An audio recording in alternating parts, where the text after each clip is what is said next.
Well, good morning everybody. You can see the sun trying to get through these lovely old beech trees. Once again we're at Thetford Forest, one of the quiet areas this time. We're keeping away from the crowds, although it's usually weekends when it's really busy.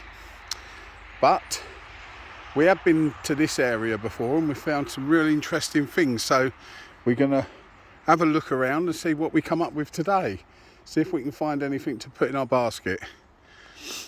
So if you enjoy the video, please feel free to share it with your friends, to like and subscribe, and to all those who have already got subscriptions, thank you very much. It costs nothing, it's totally free, but it does help the channel to grow. So thank you for that. It's very much appreciated. So let's get going and see what we can find. The first thing we've found is one of the cup funguses. It's a bit crushed. It's a bit crumpled up because of the stuff that's around it. But they're one of the cup funguses. I'm not sure which one it is, but there's quite a few different ones. There's hare's ears, and there's another one here, look, growing. I'll just clean it off for you. There's another one.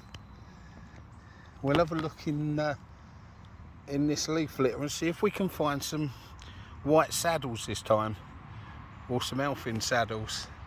They all seem to grow in around about the same places, so hopefully we can. Let's have a look. Here is a young white saddle. There's a couple more young ones about, but as yet, there's another one that hiding in the leaf litter, but as yet I've not seen any big mature ones or any elfin saddles with those dark bits on them. So at the moment it's just these two small white saddles. There's a couple of white saddles here that have been knocked over. There you can see them. Oh, I can see lots coming up. I can see lots and lots coming up in front of us. But we'll have a look at this one first. You can see that stem. Look, it's a bit like a gnarled old oak trunk. Look, see it? All ripples.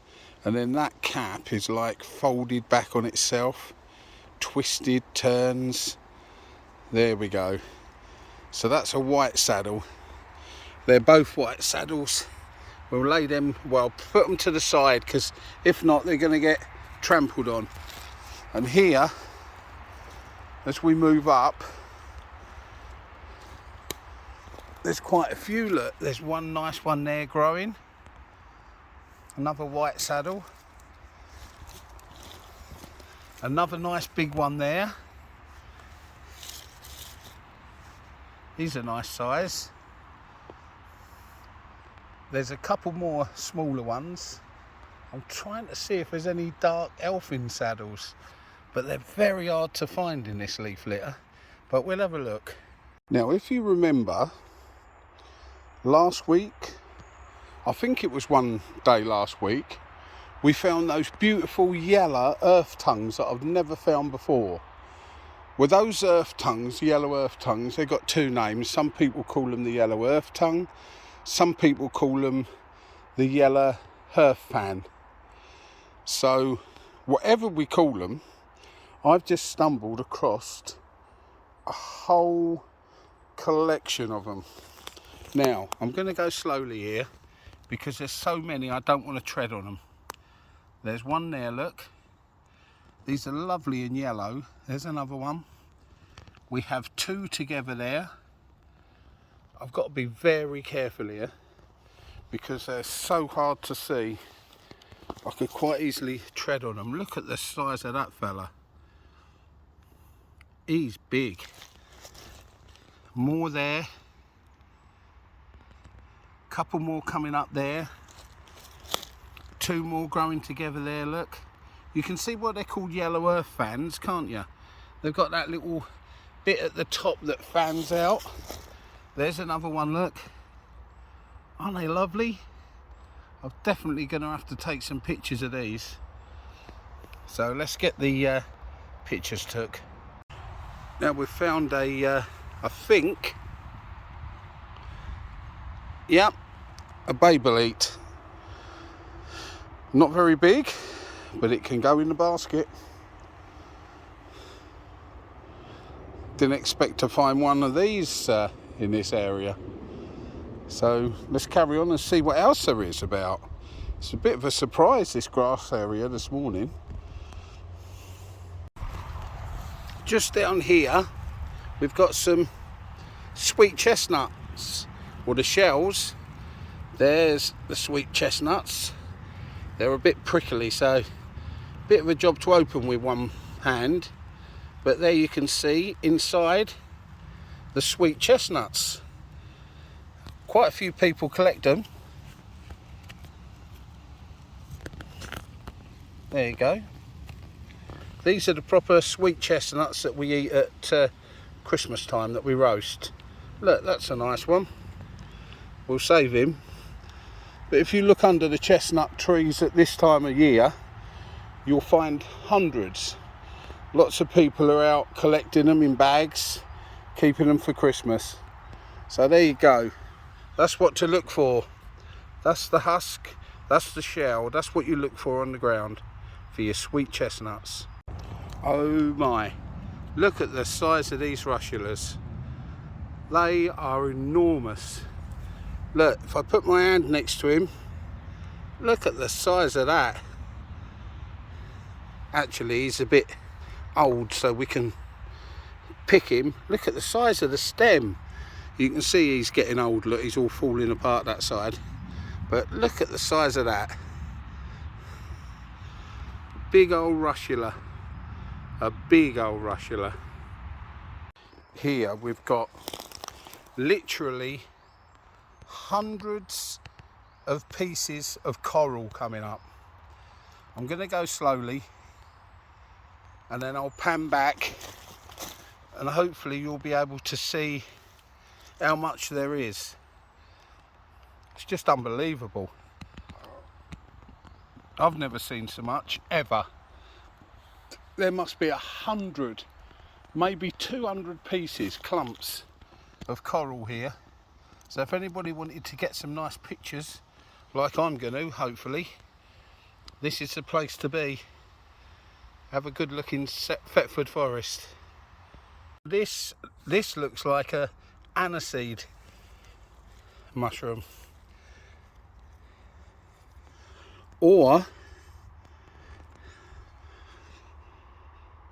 no, it could actually be a blue roundhead, you know.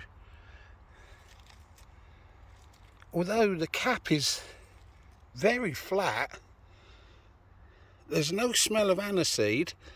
Let's see if there's any of those little white scales on the stem. I can't see any, but I don't know, I'm really not sure. It could be a flat blue roundhead, which is unusual, but it looks like that. It looks like it is. There's definitely no, I don't know. There could be a little faint touch of aniseed smell, but not like there would normally be. So let's move on and see what else there is. Well, most of you will all know by now, I've just found one of my favourites. The Saffron milk cap. If I can get him out. It's quite deep. There we go. A lovely saffron milk cap. And he's definitely going into the basket. So hopefully, if he's around, there might be a few more in this long grass. Let's have a look and see. Here's another beautiful big, well, he might be a little bit old, but we'll have a look when we get him out. A big saffron milk cap. Yeah, he's too old. He's falling to pieces. Oh, what a shame. What a shame.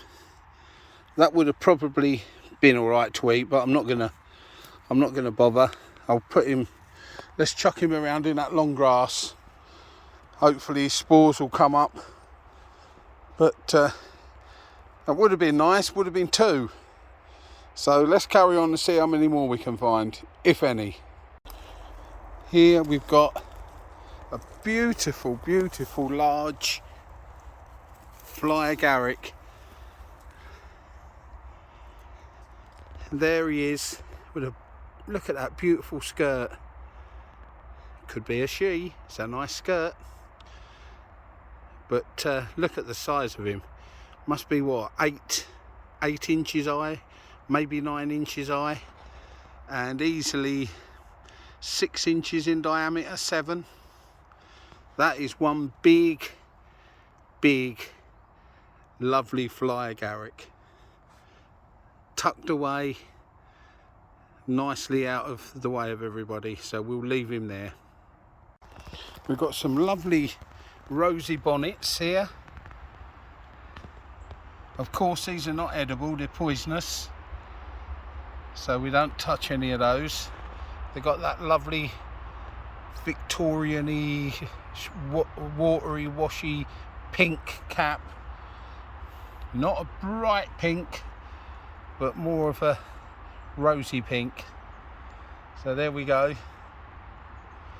Let's carry on and see what else we can find. We got some lovely big Amethyst deceivers here. Trying to find, yeah, there's more behind me. There we go. There's even more, look. Those big Amethyst deceivers coming up. These are edibles as long as we do the check, which we know by now. The gills are going to be the colour, the amethyst colour. If they're brown or any other colour, you don't pick them, you certainly don't eat them. But they've got that long, twisty stem, bit fibrous stem. The cap is very sort of rubbery looking and rubbery feel to it. And they get those wide gills. There you go. So we do the check, we know that's all right, and then that is going to go in my basket. Amethyst deceivers. We've got some very large old puffballs here, look.